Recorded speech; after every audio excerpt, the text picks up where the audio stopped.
And good evening, folks. Welcome to another episode of TalkNL. My name is Rudy Norman, and pleasure that you all decide to join us this evening. Beautiful evening here towards the West Coast, and I hope it's been a great evening for you as well. We've got a full episode here tonight. We've got a lot of things to talk about. And of course, as always, I'm not going to be talking about these things alone. I have my trusty sidekick again, Mr. Graydon Pelley is here. Graydon, how's it going, buddy? Not doing so bad, Rudy. Like you, we had a great day. Weather here on the West Coast, and the last few days have been pretty nice, actually. And looks like we're in for another couple of days before we get a little bit of rain, which we'll need, of course. Anyone, especially who's starting to grow some crop, you know what I mean? That's a bit selfish on your end, Graydon. Need a little bit of rain. I'd rather not see the rain on the long weekend, but for the sake of your shrubbery, then I will endure the rain. Well, Rudy, I can remember hearing people talk about shoveling the snow away and knocking the snow off the tent when they woke up in the morning. That's true enough. That's true enough, and not many years ago either. That's happened in recent years. Absolutely. Graydon, we've got a lot of stuff that's happened over the last little while that we want to talk about tonight. In the last few weeks, we've had some guests on and dealt with some good topics, but we don't want to ignore some of the happenings here in the province. We've got a premier now who thinks that our university needs to grow up. We've got some accusations of a lack of transparency, and he had a little bit of a war with the media. And I tell you, when NTV News gets mad at you, you're in trouble. You're in trouble. We've got vaccine rollout across the province. We want to talk about that. And of course, there was this little thing that happened. I don't know if you heard about it, Graydon, but there was a report released by some lady over in England.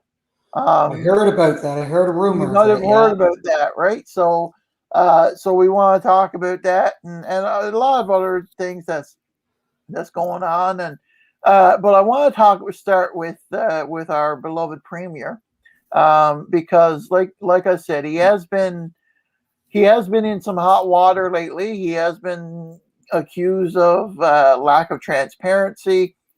He's come out and limited the number of questions now that reporters can ask at the COVID-19 briefings, cut by 48%, I believe it was, or 40, something like 40% maybe.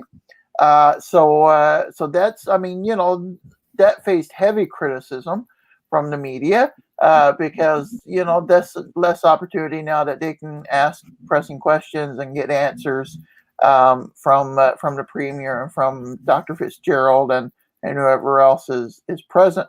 The other thing, but Rudy, I think maybe that some people around the premier is probably glad with the less questions, because it seems like the premiers of recent times making a few boo-boos comes to saying things in public and not getting a positive response. Well, Graydon, from I think that's what everybody else is thinking, and you're the one that has said it out loud here now. One thing that we've noticed about this premier is that he is not great thinking on his feet, and to be honest with you, I liken him a lot maybe to our prime minister, which oddly enough, ironically enough, because he's been known to make some gaffes. He's been known to say some things that upset some folks. He's been known to not say things in the most tactful way. And we've got to realize that this guy is not a politician. He's not a career politician by any means, apparently. He's just he's a doctor and who's kind of been forced into this public life, I guess. But Rudy, hang on now, just a minute now before you go on from that, because that's an interesting point you're making there. Because I want to switch that to in a little bit of a different direction. I can remember 5 6 years ago, maybe that long for sure, Yeah. that hearing people in the news, hearing people from the Liberal Party, hearing the men talking, women talking, Tim Hortons, and hearing people around the province say the next leader and the premier of the Liberal Party and the Liberal premier in Newfoundland is going to be Dr. Andrew Furey. Yeah. So I'm just thinking, Rudy, we're pretty sensible here. Yeah. That if you got intentions, or if there's any indication that you might be filling a certain position, whether it's a doctor, a teacher, a investment advisor, or whatever, then you're going to have knowledge of the job that you're applying for, or the job that you're assumed to be taking. So for somebody that's been groomed, we'll say, for the want of another word, for 6 years or 5 years, surely goodness, somebody would do some preparation and be ready to take on the job, whatever it is. You would hope so. I mean, and again, Graydon, a lot of what we heard were rumors and whatnot from people, you know, within the party and within politics and the know and whatnot. The thing that bothers me, to be honest with you, is that if he's making these mistakes, you know, he's not speaking them. He's not speaking these things in jest. He's speaking these things because, you know, he doesn't have any sort of filter, it seems. And I confer back to the comment that he made about Memorial University just this week. The fact that he says, you know, Memorial University needs to decide what it wants to be when he grows up. I don't know if that was a calculated response when he said it. I don't know if that was something that just came to the top of his head, and you know, maybe his communications people lambasted him for it after he got back and said you shouldn't have said that. Either which way, it is what it is. It was still said. So if it was calculated and they, you know, came up with this line and they knew, well, it's going to be a question they're going to ask about Memorial University, here's what you should say, then, you know, that's one thing, because that's obviously the official position now of the government. If it's just off the top of his head, then that's officially the official position of the premier. You see what I'm saying, Graydon? But the thing about it is, Rudy, I mean, I graduated from Memorial University. My wife graduated from Memorial University. Did the premier go to Memorial University? I do believe he did, to be honest. So what does that say about anyone who received a degree of any sort from the university? What does it say to the faculty? What does it say to anyone who has any connections with Memorial University? What did he mean by that statement? Well, I mean, I think I'm not going to try to surmise what he meant by the statement, Graydon, but I don't think he meant anything good. Let's put it that way. Okay. I genuinely feel that the premier does not hold Memorial University of Newfoundland and Labrador officially now. He doesn't hold the university in high esteem, it seems. He feels that, you know, it's probably, you know, I would suggest that he probably feels it's a subpar institution. So it's you know, it's telling, to be honest with you. And I saw the president of Memorial come out today and say that, hey, listen, you know, we've been around almost 100 years. We know what we're doing, kind of thing.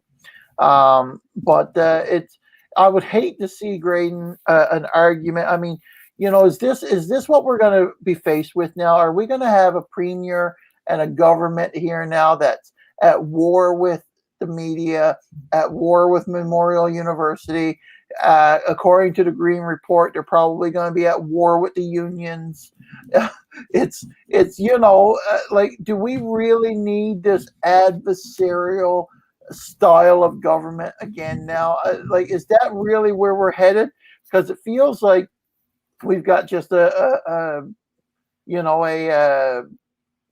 government of Jerry Burns in there now. You know, we've got everybody there just trying to pick a fight with somebody. Well, the thing about it is, we know, and we all know, whoever's listening, and you talk to anyone in Newfoundland and Labrador, that we've got to see some changes in the province when it comes to how we do things. And there are going to be a lot of tough decisions to be made. But I think what we have to remember is that decisions will be made a lot better if there's more collaboration and talking among the stakeholders and getting out in front of it and making bold statements and these big blanket statements. I don't think that's going to bode well for anyone that's looking to, find favor with the people of the province, the educators of the province, and whatever. But I think we're going to have, like you said, we're not going to do it by having an adversarial attitude. We got to do it by collaboration and letting the stakeholders be a part of the decision-making process. And I mean, of late, that's what the government has been saying. After the PERT report, they're saying that now we have to collaborate with the people of the province. But I don't know what about that.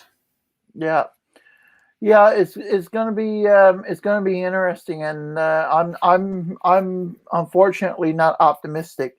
And I mean, then the other side of it was we saw the premier release a video of his response to the Premier's Economic Recovery Team report, the Green Report, as we say.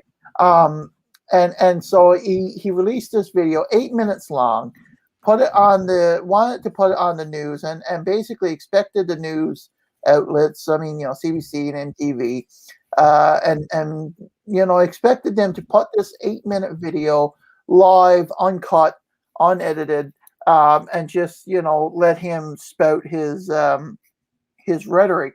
And I mean, I watched the full 8-minute video because CBC and NTV thankfully did not bow to the pressure of the government and said, no, we're gonna do this journalistically, and if you won't let us ask questions, then we're not going to be an advertising campaign, for the Liberal Party. Because ironically enough, I watched the full video after that, and it was posted on the Liberal Party's YouTube channel. Yeah. Now it was also posted on the government's Facebook page and stuff, but I don't know. Maybe was this a government video or was this a Liberal Party video? Mm-hmm. One has to ask that.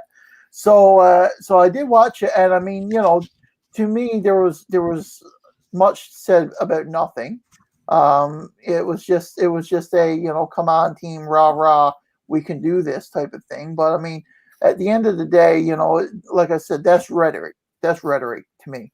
That's not policy. That's not inducing any hope in me. You can say all day long what you can do and what you will do and whatever, but I mean, I want some action. Yeah. Right. So, and Rudy, when was the last time you saw the major TV channels, the broadcast channels in Newfoundland, say that they would not be broadcasting a speech from a premier? Yeah, well, it's been a while, but you know what, Graydon, this is telling, because again, like I said, the premier, Premier Fury, does remind me quite a bit about of Justin Trudeau, and I think the same strategy, and I mean the same media approach and whatnot. It's all coming downhill, right? It's all flowing downhill, and they're trying to be one and the same here and talk the same language.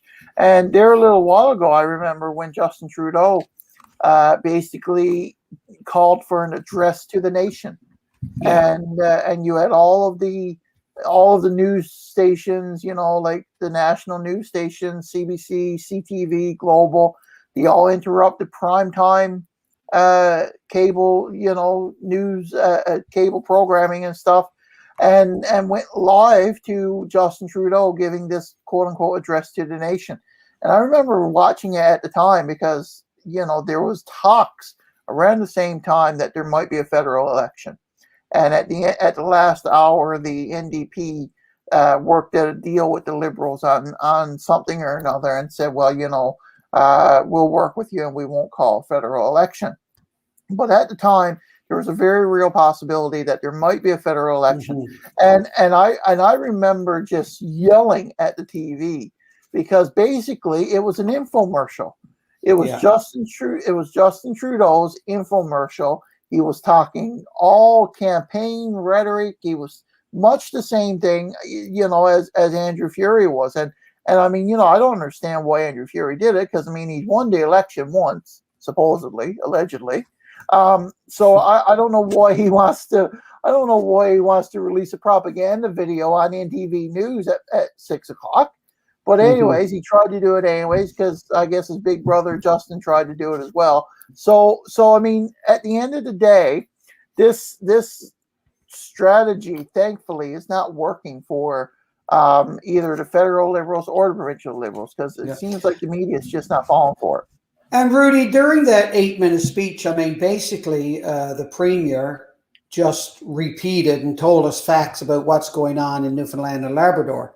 Right. He talked about, we have a $47 billion debt. He said we have 800 government buildings, 259 schools, 180 healthcare facilities, 9,000 kilometers of paved road. He went on and basically just listed what was in the report and talked about, he made a comment that he wanted to create a new deal with Memorial University, and I don't know how that's going to work. Now, I guess when it comes down to it, the government can pretty well legislate things or whatever. And, and he talked about education. He talked about, and it's interesting when he got through it, he said, this is bigger than any political party. Decisions will be collectively ours as to where we go from here. They must be informed decisions. They will be hard ones, but he talked about it has to be made. We have to make these decisions together. Yeah. And I think that's a bit contradictory with what we're actually seeing from this Premier and Liberal government. Yeah, we're seeing collaborative language and authoritarian action. Absolutely. Right. And of course, we've seen the same thing again. This is another topic, but we saw the same thing again this past week with the Democratic Reform Committee and the committee that's looking at the Elections Act and so on. We saw how the committee was put together with a majority of Liberals and some PCs and NDP and Independents. And we heard the comments of the people involved. And this week now we've got the NDP stepping aside because basically they're saying this committee is a joke.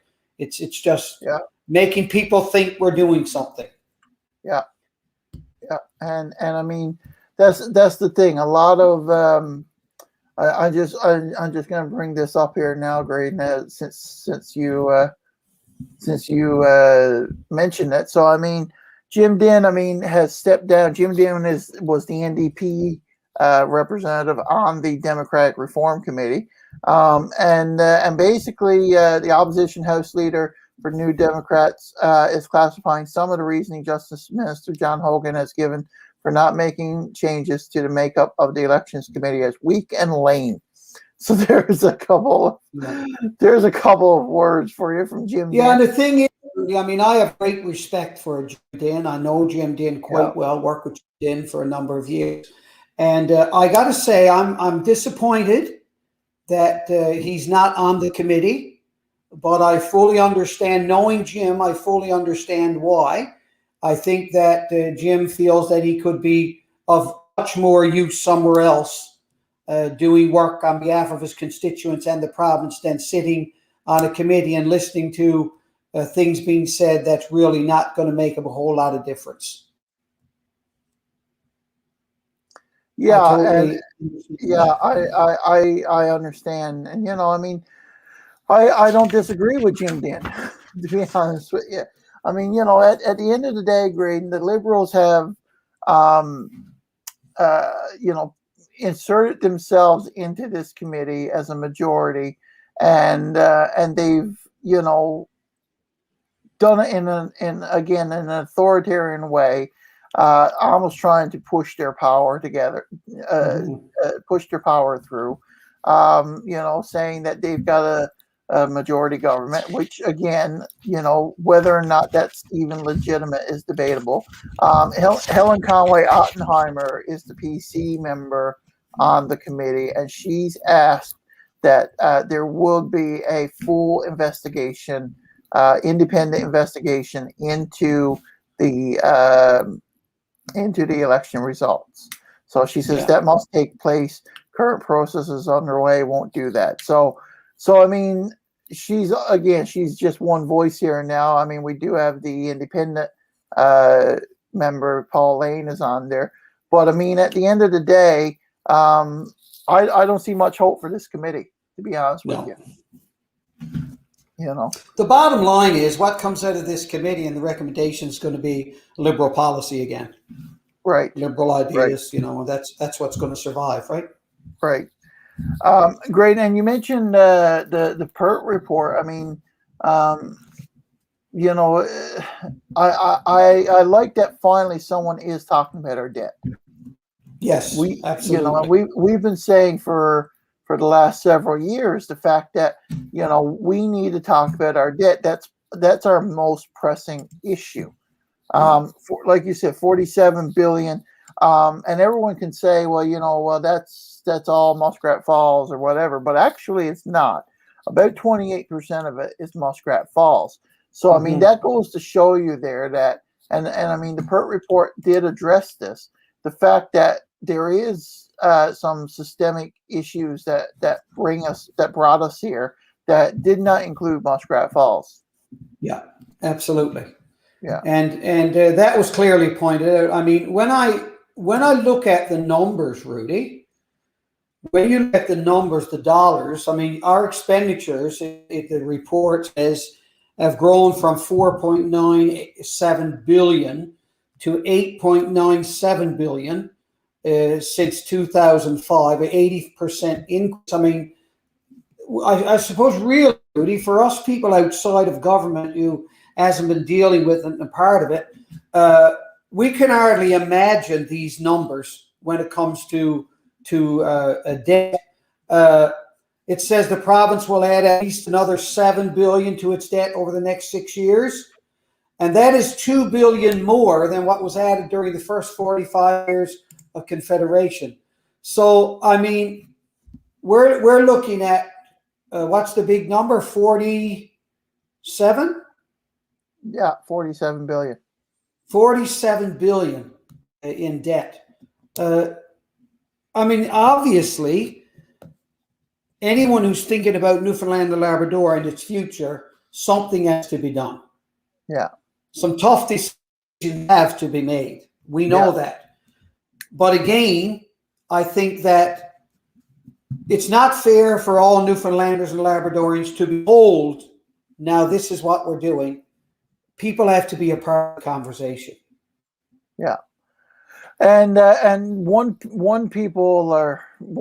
group of people, I should say, that are trying to be part of that conversation is these people here. They're called the People's Recovery, and they are basically going against the opposite of what the Green Report is saying or is what they're suggesting. There's a quote: "The Independent Economic Report pushes back against the Green Report, offers alternative vision to NL's future." And a quote from that article is, "We have a revenue problem. As soon as I read we have a revenue problem, I closed the document and placed it in the socialism pile." It certainly takes an opposite perspective on how to go about changing our direction, and I'll bring a different direction and bringing us back to, a sustainable and a healthy economy. Yeah. So I mean, there are people who are pushing back this as well. It's being called Thatcherism. The Green Report is being called Thatcherism. You got people on both sides here, Graydon. So at the end of the day, let's be realistic. At the end of the day, who are we to say who's right and who's wrong? Oh, I know. I mean, well, at the end of the day, I guess we've got to we've got to decide what we are going to support and what we are going to think is right for the province as individuals. But Rudy, as I go back to the big reset, back to the PERT report, and I look at their recommendation, okay? Yep. And look at the headings in their recommendations. For example, enact a balanced budget legislation. Create a future fund. I mean, have we heard these things before? Implement Absolutely. program evaluation. I mean, I look at these headings and I say, well, this is certainly the characteristics and the guidelines for any organization who has a leader and would want to make things work. Adopt a mandatory reporting framework. Ensure salary transparency. MHAs and the public sector pensions need to be looked at. That's a big one, and I agree with that. I agree with this. Review union contracts and compensations. Basically, what they're saying in all of these, Rudy, is we need to keep an eye on what we're doing and make sure that it's upfront, make sure we're doing the best that we can do, and we're being fiscally responsible. I mean, how many times have we heard that message over the years, and it seems like it just doesn't happen? Yeah, and this is the thing. I mean, someone said that the things that's in the Green Report is basically a culmination of reports that have been issued by the government for the last, 20 years, to be honest with you. So these aren't, we're not reinventing the wheel here, Graydon. We're not doing things or saying things that haven't been said before. The fact of the matter is that the political will just hasn't been there. And I mean, even down to the Green Report themselves, and to be frank, it's pretty clear that the Green Report is not friendly to unions. They're not big fans of unions here. They're big on privatization and whatnot, and I mean, that's what we expected. That's the neoliberalism that Dame Moya Green has been known for years. I guess one of the big ones is eliminating Nalcor and the oil and gas corporations. Right, exactly. So I mean, my thing is,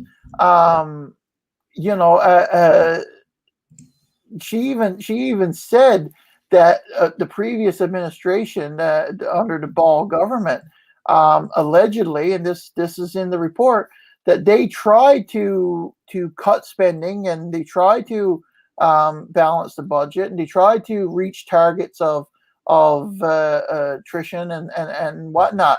But the unions basically, she puts it square on the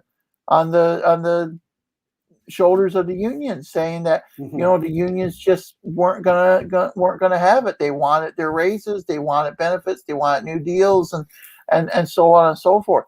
And so I mean, I'm not trying to harp on the union. I'm trying to report basically what's in the Green Report and bring it to light. But at the end of the day, if that is the case, let's just say that is the case, Graydon, we cannot stand for this. And I mean, day, we can't have groups of people, unions, interest groups, or otherwise. It doesn't matter, organized, unorganized, you name it. We can't have people that are coming out and pushing against these recommendations. If this is what we need, this is what we have to do. And this past week, of course, Jerry Earl came out and said,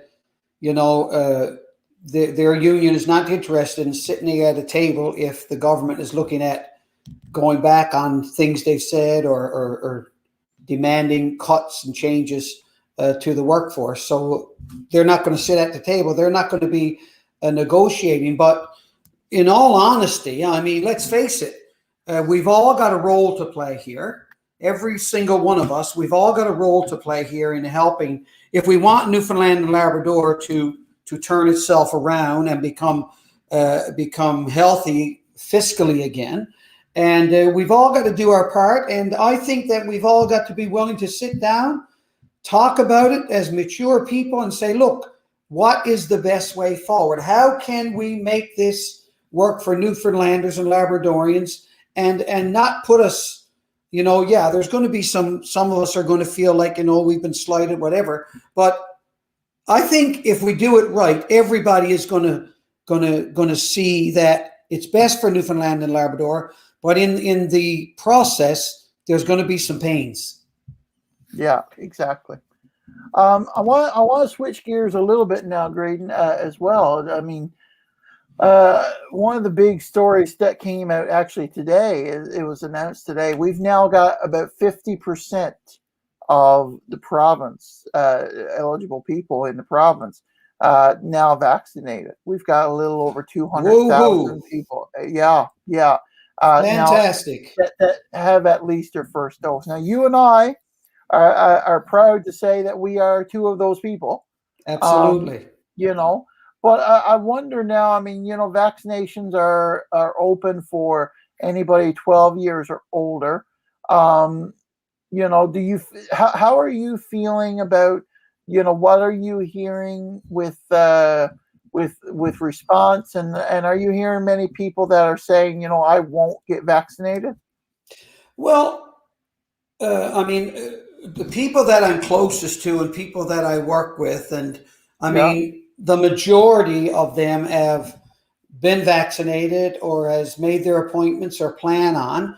But I still feel, Rudy, there's a fairly substantial group of people that are not as eager to get vaccinated, and some that probably won't. But there is a group of people, I think, that's not planning on getting vaccinated. Obviously, there is a group, but I just hope and pray that that group is not too big, and somehow some of these people will be able to be convinced that it's the best for them and the best for the people of the province. Yeah. And it concerns me somewhat, Graydon, because I mean, we have heard a lot about what I would almost say sensationalism for a lot of people, and I mean, it's made its way through the media, but I'm just looking now. I mean, you and I, both of us are hockey fans, and the NHL playoffs are on now, and I mean, I'm seeing games in the States with full stadiums because they've just got such a high rate of vaccination. Well, I don't think they're full stadiums, but they got substantial numbers. They've got substantial numbers, and now I did see that Montreal is opening the Bell Center up to Game 6 if of the Toronto Montreal series. If it goes to Game 6, then 13% of the stadium can be filled. So I mean, that's a far cry from what we're seeing in other jurisdictions. So I just worry, to be honest with you, that I mean, if we've got a high number of people that won't take the vaccine or refuse to take the vaccine, then it seems like the supply is there to meet the demand. It's just a matter that people are just choosing not to do it. So if we don't get those numbers up, then I worry about our chances of returning back to normal. Yeah, that's right. And I was thinking about that today, and I discussed it with some friends and colleagues of mine. Is that when that number came out today, we're at about 50%. We're not quite 50% of people that were eligible. But now let's move beyond that, and let's see now over the next few days how many more register and how many more get vaccinated. But I'm on your team there. I'm concerned that I mean, let's face it. If we don't get the majority of people vaccinated, that's going to determine how quickly we move forward, and we're able to get back to some ways of life that we were used to. And I know for sure it's not going to be the same anymore. Lots of things are not going to go back to the way they were. But when it comes to being with your family and travel and being able to go places, we'd certainly like to see more of that being able to happen safe and a substantial way. Yeah, definitely. And I mean, it's needed for the economy. The Premier's tourism committee, I'm not sure the official name, but they released a recommendation this week that we should open to Canadian travel by July 1st. Yeah. And I mean, I'm just thinking now, I mean, about, and it's not just Newfoundland, it's right across the country as well. The vaccination levels and for me, it's still not high enough where I feel comfortable opening that now, whether or not, like you said, what the next month or so will bring. But it's going to be a challenge to look at the summer and think that we're going to have any semblance of normalcy, at least for this summer. Yeah, absolutely. Yeah, this summer is probably going to be still a little different than what we had over the year. But if this continues, and I think Dr. Fitzgerald did mention today that level 1 might be in our sights. Yeah. The light at the end of the tunnel is getting brighter every day, she said. Yeah, absolutely. So that's certainly something to be thankful for. But we certainly want to encourage people to get vaccinated. And I must say, Rudy, I'm talked to a number of parents over the last couple of days, and especially today, and they were telling me about how their child, who's eligible now to get the vaccine, now they're looking forward to it. And you see some pictures, and it's pretty encouraging to see the young people doing that. Yeah. I was talking to a colleague of mine today as well. Her daughter is 15, and she says she just registered her for her vaccine. She's already vaccinated. My colleague's already vaccinated, and so she said her daughter's excited now to be able to get it as well. And yeah, so it's great times, for people who are getting it. And if you're watching this and you haven't had if you haven't had the vaccine and you've been having doubts, just know that, I mean, I had it, Graydon, and I honestly didn't know I had it.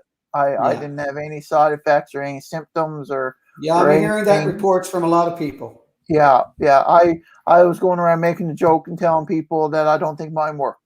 Because there were no after effects. I didn't have any after effects. I didn't, my arm didn't even ache. So, it's important that we all come together here and try to return ourselves back to some sort of normalcy. And getting the vaccine is going to be a big part of that. Yeah, Rudy, some more good news over the last little while in the province of Newfoundland and Labrador, and I've been talking to some fisher people about the price of crab and the price of lobster. Yeah. Seeing some prices like they haven't seen in quite some time and having a great season, which is fantastic news to hear. Yeah, definitely. And it's good because I know a lot of fisher people had bad seasons last year with the COVID and all that stuff. And this year, I mean, making up that shortfall is definitely a welcome sight.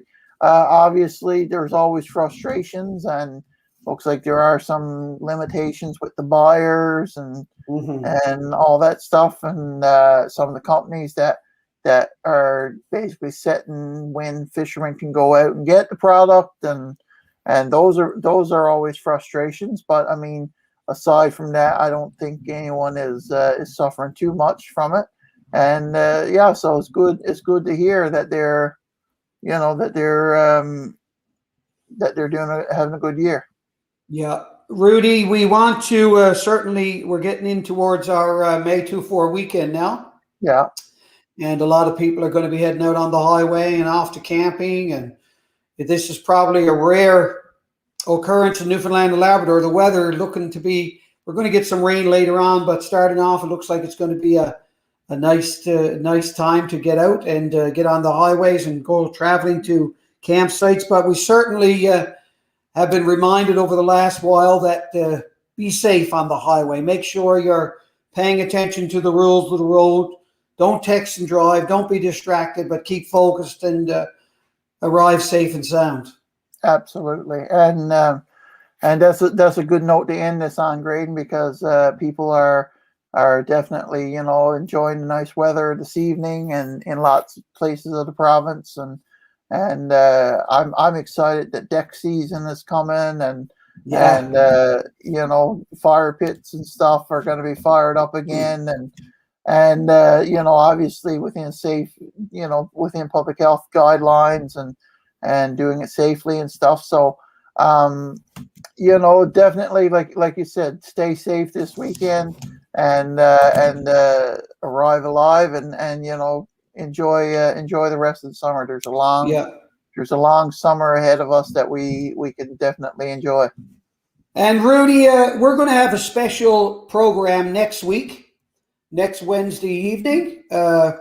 We talked last week with the Churchills from St. John's, who's with Deaf Children Matter, and we feel that we want to bring some good stories and stories of real lives of Newfoundlanders and Labradorians. And next week, we're going to have the founders of the Isla View Foundation. Yeah, I'm looking forward to that. Yeah, they're going to be here talking about, of course, we're talking about Michael and Sarah Short, who lost their little girl to the dreaded disease that we don't want to talk about a lot, but we have to because it's a reality. And they have turned the tragedy into something positive and making a big impact in the province of Newfoundland and Labrador. In fact, they're going to be on Wednesday, and that Friday is Isla View Day here in Deer Lake. Yeah. And we're seeing lots of organization of that. And next week, we want as many people as possible to join in, because that's going to be a very heartwarming story about the Isla View Foundation and the work that it's doing in the province of Newfoundland and Labrador. Yeah, definitely. So we'll look forward to that. That's next Wednesday at 7:30 p.m. I'll be here. Graydon, you'll be here. And our guests will be here. As for this evening, thank you all for joining us. It's been a great chat again here on TalkNL. And stay safe this weekend. Enjoy it, but be careful. And we shall hopefully see you back here again next week. Good night, Rudy. Good night, folks. Thanks for watching. Have a good evening, Graydon. And have a good evening, everybody. Bye-bye.